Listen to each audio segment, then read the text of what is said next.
Well, welcome to our first trial podcast. So, I didn't anticipate today will be very long. I just read up a little bit of because you suggested the DOGE thing, so I read up a little bit about it. The first thing that came to my mind without even reading out about what this department is about was like I was surprised that something like this didn't already exist in the U.S. government. Like, um, I guess one of the equivalent one, I mean, I'm just telling you what came through my mind when you first brought this topic up. Immediately I just thought about the Auditor General's office in Singapore, which every year they audit all the different ministries, which will be what you would call your departments in the US government, and they will audit the statutory boards, which I guess is like what will you call it? Uh, I'm not sure what's the next level of I think the term is just slipping my mind right now. But statutory boards are like they're not full-fledged ministries, but they have specific functions within the government as well. But they're not like Department of Defense, you know. Oh yeah, like stat board, I guess maybe it's like okay, you can imagine like maybe the CIA is kind of under whatever what would you guys call it, the State Department or the Department of Defense, I don't know, but they're not a full department, but they are something smaller. So the Auditor General's office for Singapore, they audit all of these uh different functions and branches of the government every year, and they'll publish the report. They'll be like, boom, all right, this department, this is the amount of money that they spent, how much waste was there, like if there was waste, they will bring it up to the attention. But But how do you define waste? Because it's real yeah, easy to say that something is needed or something is important, and then it's mhm, not waste if you create the definition that it's needed. exactly. So then after that, when I thought about it more, then because auditing something is just seeing what this person or department has been doing. It's just like putting onto paper, making a report like what they are doing, but doesn't really think about how what they are doing is right in the first place, which I guess a Department of Government Efficiency, the scope will be like, because in efficiency is it doesn't just means uh financial spending, I would say, is just thinking into even like uh, work processes and like even specific positions in the government, is it even needed? Yeah. Uh, there's an organization called DCMA, Defense Contracting Manager Association or something like that. And their point is to audit government contracts. And Mm-hmm, I got really upset when I was working rocket launch because they were auditing United Launch Alliance and mm-hmm, they had a really big overhead.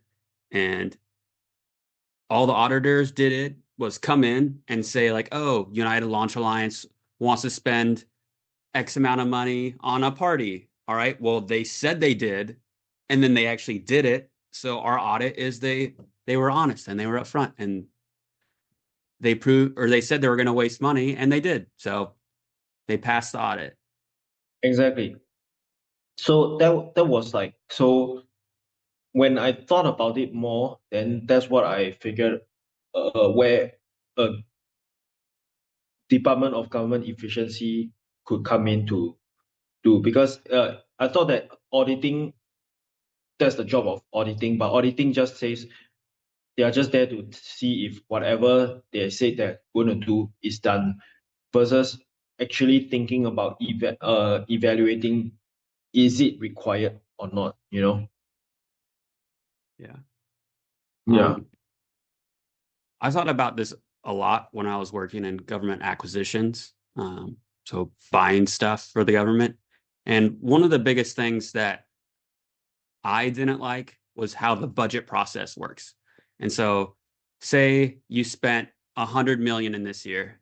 To get your budget for next year, you add 10% and then a little bit of risk. So you would just add 15% to whatever the current year is, and that's your next year's budget Yeah. because I you don't know what's going to happen, and they don't fully understand everything that goes into their budget, and so they just Mhm. ask 10% plus 5%, and then it gets approved by Congress. Yeah. I think yeah, that really bothered me a lot too. And in fact, one of the episode on The Office, they brought this up when Michael Scott was supposed to decide. Now they have an excess of $4,000. What should he be doing with it? And Oscar, the accountant, was explaining to him how why he must spend all the money, because if he doesn't, then they're gonna get less money next. Their branch is gonna get less money next year.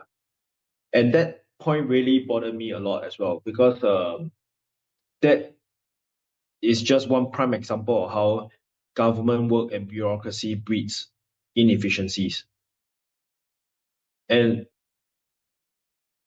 that's a whole separate thing about why Congress is like this, is even like this. Like the Department of Government Efficiency may not even solve this problem, because um if Congress think that if you need this amount of money this year, you are not gonna you I'm not gonna give you, like, I will cut, if you use less than what you say you are gonna use, I will give you less next year. That's just a weird thing to me. Like, it should be evaluated on a yearly basis, what they require every year. Yeah, that was my next point on the end of the year spending. Because if you don't spend your entire budget, you don't get it the next year. And so, Yes, that thing. I've seen people government organizations in the military, they bought like $30,000 worth of printer paper and then they just stored it, put it in a locker. So we had like 30 feet of lockers, 8 feet tall, stashed of paper. And then ink is another that's kind of expensive. So they can just buy $20,000 worth of ink. Uh, Another Mhm. organization, like they had $1 million, right? So they're like, just get this like we want to build something, even if we don't need it, we just need to get a construction contract on the books for $1 million. And so they built Yeah, shelves outside that cost $1 million yeah. because we had to spend the That money or we wouldn't get it next year. yeah. That's why it needs a total shift in the way how uh, budgets are allocated. I think that is something that is separate from government efficiency, because government efficiency is seeing, like, okay, are you doing things, not just spending the money efficiently, um, but also like doing things efficiently, the processes. Because if these things are done efficiently, then you would assume that the result is more efficient spending. But on top of that, they need to shift their thinking on how to allocate the budgets, like we just said. You cannot be like, okay, this year you didn't spend this amount, then I'll give you less next year. Then everyone is just gonna keep wasting money like this. No matter how efficient you are, at the end of the year, you're gonna spend. In fact, the more efficient you are, the more waste you have at the end of the year, because you're gonna spend $1 million on paper, like you mentioned. That's a good point. You know. Yeah, if they don't So change the budgeting process and they cut their expenses in half, they're gonna waste half of their money. yeah. So they totally need to have these two prongs of attack to reduce government spending. I don't penalize you for spending less. If you spend less this year, great. Thanks so much for saving the money. But next year, if you do need more, then I will evaluate. is it true that you really need more? Like, because I mean, things change from year to year. I might need more spending next year because it is a year where more contracts come in or whatever, there are more needs this year. Yeah. I, with like working the budget, it's really hard to prove what budget you need. And that's why they just resort to what we spent last year plus a little. Mm-hmm. Because like if you try and explain the nuances of this is our entire budget from the bottom up, Mm-hmm. like people poke holes in it and say like, oh, you you bought paper, you don't need that. So you just give them the top level total budget and then increase it. Yeah. Mm. Yeah, which brings to mind like now it's just like triggering something in me to think like, okay, it the other day, when we were in New York, and then we were waiting for the train, and we just started talking about how SpaceX really disrupted the space business for like Boeing and slash ULA. And then you were saying like, okay, um they kind of didn't know what to bid. They want to bid for the contract, and they didn't know what bid they want to submit. And they submitted like, I think you said $60 million or something. And then Boeing was like $180 million. So this difficulty in estimating how much something will cost is the same in the private sector, like what SpaceX and Boeing faces, uh, and what the public sector, the government departments face as well. I mean, it is unreasonable for even like if I ask you how much you think you're gonna spend next month, and I'll give you that budget. Even for a month is already difficult, and we are just one person or one household, because who knows what's something um if something is gonna happen. So like I mean, those two companies take vastly different approaches, right? I guess being working for the government as a contractor for the government for so long, Boeing obviously know how to play the game, and they just put like boom, $180 million. And SpaceX is new to the thing, and they just put whatever they think that they can get the job done and still make money out of it. So yeah, thing, this budgeting process every year for the different government departments needs to change. Like there should be more flexibility in allocation of funds um throughout the year, I would say, maybe, or um, there is a floating fund where the different departments could have access to, depending on their needs if it changes. That like for example, if I happen to need less, this thing goes into the floating fund, and somebody else who happen to need more, it can take from there. I mean, I'm just throwing things out there. Basically, what my point is, the budgeting process needs to be more flexible and have more um, room for fine tuning. Do you think anything's actually going to come out of this? This department thing.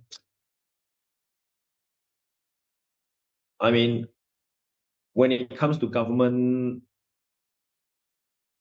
like how government works, I'm very cynical. So I think it is I mean just the way the nature of government is, right, is extremely difficult to get rid of just inefficiencies and waste, because the environment just breeds that, you know. mm, And it's also hard because it's not really uh, quantitative service. Like, mhm. what does the government do? Uh, I mean, you can't really measure it. If you Yeah, try and measure like, oh, how many laws they create, well, it's like, well, then they're going to create more laws.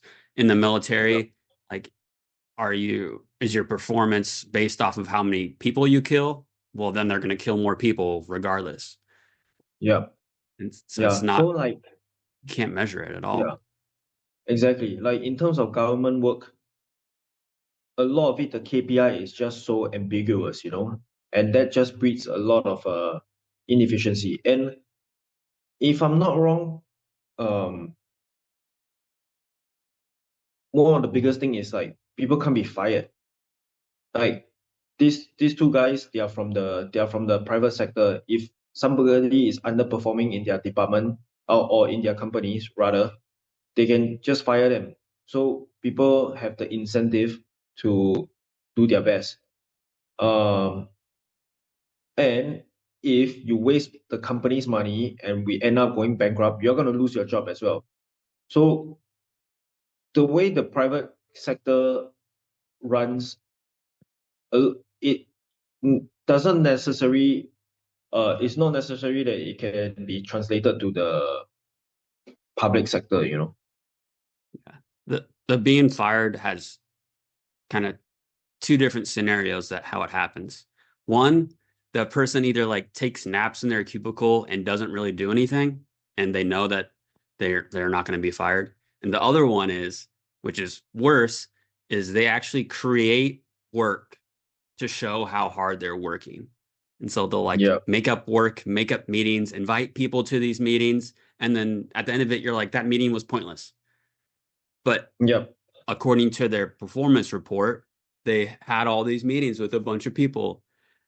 yeah. And that's like on paper, that person looks better than the person sleeping, even though they're doing a negative amount of work and wasting more Yeah, people's time. exactly. And then if you think about it, then now you have to introduce a totally new department to check into this, which ironically actually created the inefficiency in and of itself. Think about the amount of uh in fact, come look at it this way. The nature of the government breeds inefficiencies to such a point that you must create this new department that adds more work, which is inefficient itself because you added a new department to the government, which means there's more costs involved. Yeah. I had a friend who was working under Trump, and Trump said, for every new regulation, delete two. And Mm-hmm. his job was to try and find those two. And he said Mm-hmm. it was so hard because he didn't understand why this rule was created. There's no documentation on it. So they would just find like rules that were really small that really didn't do anything and then just get rid of it. So it's like, Mm-hmm. we'll just get rid of these rules that don't do anything that no one Mm-hmm. knows about. No one like gets Yeah. upheld by it. And so it didn't Yeah. actually do anything. You have to remove big regulations, Mm-hmm. not these minuscule sentences throughout one regulation. Mm. Yeah. So this is very complicated work. Like, in fact, if you start this new department, you're gonna hire people that increase government spending, and then how are you gonna quantify it? That means like, okay, does this department's budget cannot exceed the amount of money that is saving the government, right? If it does, then you are just costing the government more money. Like if I give you $100 million next year to uh make the government more efficient, you better be saving the government more than $100 million. Yeah. And another thing that makes it inefficient is like the compounding effect. And so, like, say I saved $1 million. Well, whoever worked with me also writes on their annual performance report that they saved $1 million. And Mm-hmm. now our boss, who's over us, calculates each one of those people who said they saved $1 million. And they're like, oh, there's 10 people saved $1 million each. Well, the boss saved $10 million. And Yeah. then that person's boss does the same thing across multiple organizations. At the end of it, you're like, we saved $1 trillion. And it's like, we Yeah, didn't spend $1 trillion, but it just compounds as you go up. yeah, exactly. And and like what your friend did, going down to check all the different rules. Who's to say? It's so difficult to say like how much money is gonna save the government. I mean, somebody will put a number on it for sure. They'll be like, all right. First of all, you are not saving any money by cutting jobs because these people cannot even be fired. So you are saving it through how? Like, okay, they'll buy less paper this year. How much less paper are they gonna buy? You know? And truly, if you want to make um significant savings, is like how do you know? Because like the benefit of spending some money is hard to quantify in the first place for government work. Yeah. But that's a good point. Like if you fire one person, you can delete their salary, their medical cost, their matching Mhm. to their retirement. You can even Yeah, go like, oh yeah, we'll use a little less paper, a little less pens. Oh, now we don't have to buy a laptop. Now we don't have to buy this. And you just yeah, make up this huge cost savings. yeah. But then I just think about, because I mean you and me, we both were from the government, and I just think, okay, but if you do that, then someone else is just picking up the slack, right? Somebody else will just get more work. It- Or the person who buys materials will just buy the same as last year plus a little bit. So, yeah, so even yeah, though less people work there, they're still going to buy the same. just to spend that same budget. So it is so difficult, man. Like, um, that's why I'm cynical about this, because like just now, what you talk about your friend doing the regulation thing, it is so um ambiguous and like so convoluted. It is a difficult job. In fact, like it brought to mind, like for example, SpaceX, right? When they are designing their new engines, if you look at the version 1 to the current version, which I think is 4, is it their engines are Merlin, right? Merlin engines, right? Yeah. Yeah. And I think the fourth iteration, I recently saw, I mean a couple months ago, I saw a photo of like the side by side comparison of their version 1 versus their latest version, which I think is number 4. The simplicity is crazy. Like, and then if you compare that to even like the engines for the Saturn V or the space shuttle, the complex is it's so simple. It looks almost like, should it even be, can how can it even fly to space? And I think it was Veritasium that made a video about this. Was it Veritasium? I'll have to. I mean, we will link it in the video. Which what I'm talking about. That they explain the engineering process that SpaceX does, which I think Musk was like saying, okay, we want to delete as many things as possible. If you must delete to such a point that you need to add something back. Otherwise, you have not deleted uh enough things. Some philosophy, I had to go watch the thing again. But in engineering, it's easy because you know when something stopped working. You'll be like, all right, it stops working now. I need to add back something. Hmm. But in government work, it's very difficult.